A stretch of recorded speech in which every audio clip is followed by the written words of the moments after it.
வணக்கம். இது ஏஐ தமிழ் முக்கிய செய்திகள். கஜானா காலி, முதல்வர் விஜய் வைத்த குற்றச்சாட்டு. அறிவுரை வழங்கிய ஸ்டாலின். விரிவான செய்திகள். முதலமைச்சராக பதவியேற்ற பிறகு மக்களிடையே முதன்முறையாக உரையாற்றிய விஜய், வெளிப்படையான நிர்வாகத்தை வழங்குவதாக உறுதியளித்ததுடன், தனது கட்சி தேர்தல் அறிக்கையில் அளித்திருந்த ஒவ்வொரு வாக்குறுதியையும் நிறைவேற்றுவதாகவும் கூறியுள்ளார். மேலும் பேசிய அவர், கடந்த ஆட்சியில் தமிழ்நாட்டின் கடன் அதிகரித்திருக்கிறது. கஜானாவை காலி செய்துவிட்டு சென்றிருக்கிறார்கள்.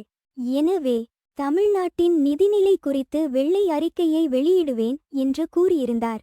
இதற்கு முன்னாள் முதல்வரான மு.க. ஸ்டாலின் முதலமைச்சராக பதவியேற்ற விஜய்க்கு வாழ்த்து தெரிவித்ததுடன், அவர் கூறிய கருத்துக்கும் அறிவுரை வழங்கியுள்ளார்.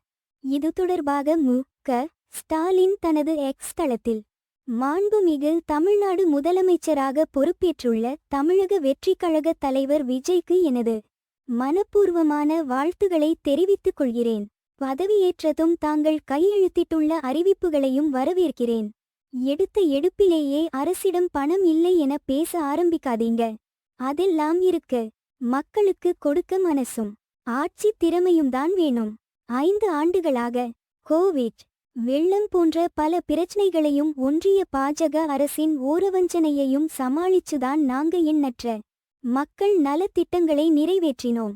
மேலும் செய்திகளுக்கு இணைந்திருங்கள். நன்றி. சூடான செய்திகளை உடனுக்குடன் தெரிந்து கொள்ள எங்கள் சேனலை சப்ஸ்கிரைப் செய்யுங்கள். நன்றி.